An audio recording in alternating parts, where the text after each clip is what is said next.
গত পরশুদিন আপনারা দেখেছেন, গতকালকে দেখেছেন, সোশ্যাল মিডিয়া তোলফার হয়ে গিয়েছে। ওয়ালটন নামক একটা কোম্পানি বাংলাদেশি পণ্য যারা বানিয়ে বিক্রি করছে, তার রূপান্তর নামক একটি নাটককে তারা ডোনেট করেছে। রূপান্তর নামক একটি নাটক ইউটিউবে আপলোড করা হয়েছে, যেখানে একজন ছেলে, বাংলাদেশি একজন মুসলমানের সন্তান জুবান, সে নিজেকে প্রথমে ছেলে, নাটকের শেষ অংশে নিজেকে সে মেয়ে বানিয়েছে। বুঝাতে চাইল রূপান্তর হওয়া যায়, ছেলে মেয়ে হওয়া যায়, মেয়ে ছেলে হয়ে যায়। এই নাটককে ডোনেট করেছে ওয়ালটন কোম্পানি।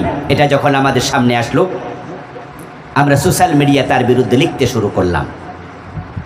সেখানে আমি আমার ফেসবুক থেকে লিখেছি, আমি নিজেও ওয়ালটন কোম্পানির বিভিন্ন পণ্যের গ্রাহক, কারণ এটা বাংলাদেশি কোম্পানি। কিন্তু তারা যদি ইসলামের বিরুদ্ধে অবস্থান নেয়, ওয়ালটনকে আমরা বয়কট করতে বাধ্য হব। যখন তামাম ফেসবুক জুড়ে আলোড়ন তৈরি হলো, আলহামদুলিল্লাহ আমরা গতকালকে সকালবেলা প্রতিবাদ শুরু করেছি। বিকালবেলায় দেখলাম ওয়ালটন কোম্পানির পক্ষ থেকে দুঃখ প্রকাশ করে তারা একটি সার্কুলার জারি করেছে যে আমরা এটা খতিয়ে দেখছি এবং আমরা এটার সাথে সম্পর্ক রাখবো না। আলহামদুলিল্লাহ সন্ধ্যাবেলায় দেখলাম ইউটিউব চ্যানেল থেকে রূপান্তর নাটকটাকে তারা ব্যান করে দিয়েছে। তাহলে মুসলমানের প্রতিবাদে একটা রেজাল্ট আছে না নাই? আমরা বাংলাদেশ যত কুফরি আছে, যত শিরক আছে, সবগুলোর বিরুদ্ধে মাথা তুলে দাঁড়াবো। বাংলার শাহজালালের বাংলাদেশে শিরকের রাস্তাটাকে আমরা চূর্ণ বিচ্ছিন্ন করে দেব ইনশাআল্লাহ। আমাদের সন্তানরা শিরক শিখবে, কুফরি শিখবে, এটা আমরা মেনে নিতে পারি না। আমার প্রিয় ভাইয়েরা, ঈমান বাঁচান জান্নাতে যেতে হলে। ঈমান ভঙ্গের 10 কারণ থেকে নিজেকে সেভ করবেন।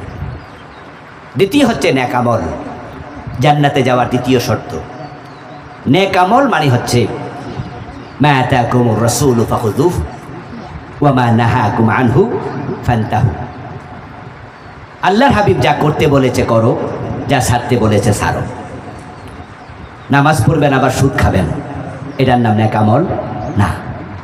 যা করতে বলেছেন করো, যা ছাড়তে বলেছেন ছাড়ো, দুটার সমন্বয় হওয়া লাগবে। এই যে আমার মাইকের ছোট্ট আওয়াজ আপনাদের কাছে বড় হয়ে পৌঁছছে, এখান থেকে এটা তার বের হয়ে এটা কিন্তু ব্যাটারির সাথে সংযুক্ত হয়েছে। ব্যাটারির মাঝে আপনি দেখবেন যে ক্লিপ আছে কয়টা? কথা বলেন না লোকেরা, কয়টা? একটা নেগেটিভ আর এটার নাম কি? পজিটিভ। আচ্ছা, একটা ক্লিপ রেখে আর একটা খুলে ফেললাম, মাইকে আওয়াজ হবে? এই যে ফ্যান চলতেছে, বাতি জ্বলে, বাতির মাঝেও 2টা লাইন আছে না নাই? একটা নেগেটিভ আর একটা পজিটিভ। আপনি একটা লাগায় আরেকটা খুলে ফেলেন, বাতি জ্বলবে না। ইসলামও 2টা বিধান, মা আতাকুমুর রাসূলু ফাখুযুহু ওয়া মা নাহাকুম আনহু ফান্তাহু। যা করতে বলেছেন করো, যা ছাড়তে বলেছেন ছাড়ো। আল্লাহ বলছে নামাজ পড়ো, রাসূল বলেছে নামাজ পড়ো। আলহামদুলিল্লাহ 5 ওয়াক্ত নামাজ। আল্লাহ রাসূল বলছে সুদ খেও না, ঘুষ খেও না, ওজনে কম দিও না, মালে বেজাল দিও না, মানুষ ঠকাইও না। আর আপনি এখানেও আছেন, 2 জায়গায় যদি একসাথে থাকেন, আল্লাহকে খুশি রাখো আগো, মগর শয়তানকে বেজার না করো। সুবিধাবাদ জিন্দাবাদে মোমেন হওয়া যাবে না।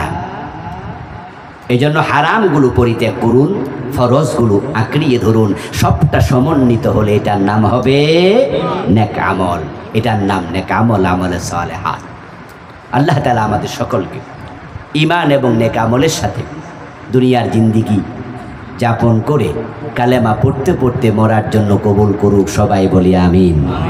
হাযা মা ইনদি ওয়াল ইলমু ইনদাল্লাহ আলাইহি তাওয়াক্কালতু ওয়া ইলাইহি উনীব। প্রিয় ভাইয়েরা, এই প্রচণ্ড গরমের মাঝে দীর্ঘ সময় ধরে আপনারা বসে আলোচনা শুনেছেন, এই জন্য আপনাদের সকলকে মোবারকবাদ জানাচ্ছি। আমরা দোয়া করি, তারপরে ইনশাআল্লাহ বিদায় নেব। 5 ওয়াক্ত নামাজের ব্যাপারে যত্নবান হবেন, মা বোনদেরকে পর্দায় রাখবেন, নিজেরা ইসলাম মেনে চলবেন, কোরআন পড়বেন, কোরআনের অনুসরণ করবেন। ইনশাআল্লাহ হাসতে হাসতে আল্লাহর জান্নাত পর্যন্ত পৌঁছে যাবেন। সে পথে এগিয়ে যাওয়ার তৌফিক আল্লাহ আমাদের দান করুন।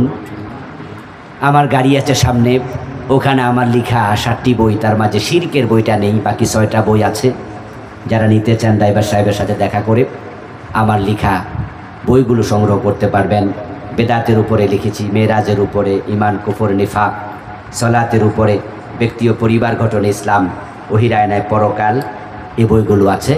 ইনশাআল্লাহ নেয়ার আহ্বান করছি।